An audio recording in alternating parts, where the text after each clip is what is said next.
Assalamualaikum warahmatullahi wabarakatuh. Kami dari kelompok 4 dalam mata kuliah Birokrasi dan Governansi Publik yang beranggotakan 7 orang. Ada saya Dila, ada teman saya Nufi, Dista, Feli, Fahmi, Stella, dan juga Deva yang akan membahas tentang isu penting dan ancaman reformasi birokrasi. Seperti apa kelanjutan videonya?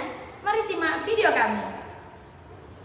Perkenalkan, nama saya Dista Levina Salwa. Di sini saya akan menjelaskan mengenai reformasi birokrasi. Reformasi birokrasi merupakan langkah strategis dalam upaya mewujudkan tata kelola pemerintahan yang efisien, bersih dari korupsi, dan juga berorientasi pada pelayanan publik. Namun, dalam pengimplementasian reformasi birokrasi sendiri masih menghadapi tantangan, yaitu kendala struktural maupun kultural. Perkenalkan, nama saya Nifaridatul Islamia. Di sini saya akan menjelaskan tujuan dari reformasi birokrasi. Tujuan reformasi birokrasi yang pertama yaitu meningkatkan mutu pelayanan publik agar lebih cepat, tepat, dan bisa diakses oleh masyarakat. Yang kedua, mewujudkan tata kelola pemerintah yang baik dan mencerminkan prinsip akuntabilitas dan transparan. Yang ketiga, menghapus praktik korupsi, kolusi, dan nepotisme di lingkungan birokrasi yang menjadi penghambat selama ini dalam pembangunan. Yang terakhir, meningkatkan efisiensi dan akuntabilitas dan efektivitas kinerja birokrasi baik dalam pengelolaan anggaran maupun dalam pelaksanaan program-program pemerintah. Perkenalkan, nama saya Zulfandi Bair Saskar dengan NPM 222 01091085. Di sini saya akan menjelaskan tentang isu penting reformasi birokrasi. Poin pertama, komitmen dan kepemimpinan. Sebenarnya komitmen dari pimpinan instansi pemerintah terhadap pelaksanaan reformasi birokrasi seringkali menjadi penghambat utama. Ketidakkonsistenan dalam kebijakan serta kurangnya kepemimpinan yang visioner turut mempersulit proses transformasi birokrasi. Poin kedua, budaya kerja aparatur sipil negara. Budaya kerja yang masih sangat birokratis, kaku, dan minim inovasi membuat ASN cenderung tidak adaptif terhadap perubahan. Hal ini menghambat perwujudan birokrasi yang dinamis dan berorientasi pada hasil. Poin ketiga, tumpang tindih regulasi.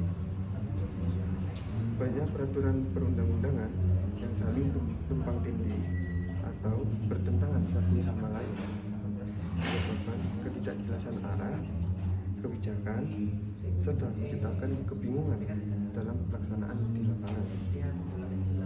Pemanfaatan teknologi informasi. Penerapan sistem digital dalam birokrasi belum merata, terutama di wilayah-wilayah terpencil. Ini mengakibatkan kesenjangan layanan publik dan menghambat efisiensi kerja instansi pemerintah. Yang terakhir, evaluasi dan monitoring. Sistem evaluasi birokrasi masih cenderung administratif dan belum berfokus pada capaian kinerja yang substansial.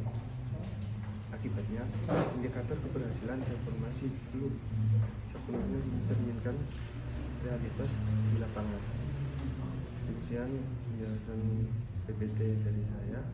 Perkenalkan, nama saya Deva Mustafazana dengan NPM 221010911126. Di sini saya akan menjelaskan tentang ancaman reformasi birokrasi. Yang pertama yaitu korupsi dan kolusi. Praktik penyalahgunaan wewenang, suap, dan pengaturan proyek masih marak terjadi di lingkungan birokrasi yang merusak kepercayaan masyarakat terhadap institusi negara. Yang kedua yaitu resistensi internal. Sebagian aparatur menolak perubahan karena merasa sistem baru akan mengancam kenyamanan, kekuasaan, atau status quo mereka. Hal ini menjadi hambatan internal yang serius dalam proses reformasi. Yang ketiga yaitu intervensi politik. Campur tangan aktor politik dalam pengambilan keputusan birokrasi menyebabkan birokrasi kehilangan independensinya dan cenderung menjadi alat kepentingan politik jangka pendek. Yang terakhir yaitu ketimpangan kapasitas daerah. Ketidakseimbangan dalam kapasitas fiskal, kualitas sumber daya manusia, dan infrastruktur antar daerah menyebabkan pelaksanaan reformasi berjalan tidak merata dan cenderung timpang.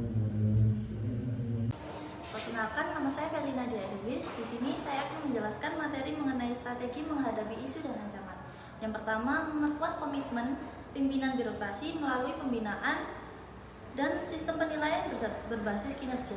Yang kedua, meningkatkan kualitas ASN melalui sistem rekrutmen yang objektif dan pengembangan kompetensi secara berkelanjutan. Dan yang ketiga, mengoptimalkan digitalisasi birokrasi untuk efisiensi layanan dan transparansi. Yang keempat, mendorong keterlibatan masyarakat dan pengawasan publik terhadap jalannya birokrasi. Dan yang terakhir, melakukan reformasi struktural dengan menyederhanakan peraturan dan memperjelas pembagian kewenangan. Perkenalkan, nama saya Stella Ekalistiani dengan NPM 221010911154. Di sini saya akan menjelaskan kesimpulan. Jadi reformasi birokrasi bukanlah sebuah upaya yang instan, melainkan proses jangka panjang yang memerlukan kesabaran dan komitmen berkelanjutan. Nah, isu-isu mendasar serta berbagai macam ancaman yang muncul harus dihadapi melalui pendekatan sistemik dan kolaboratif. Jadi, keberhasilan reformasi sangat bergantung pada dukungan dari seluruh pemangku kepentingan, termasuk pemerintah, masyarakat, serta pemanfaatan teknologi secara strategis. Sekian video dan penjelasan dari kelompok kami. Thanks for watching and wassalamualaikum warahmatullahi wabarakatuh.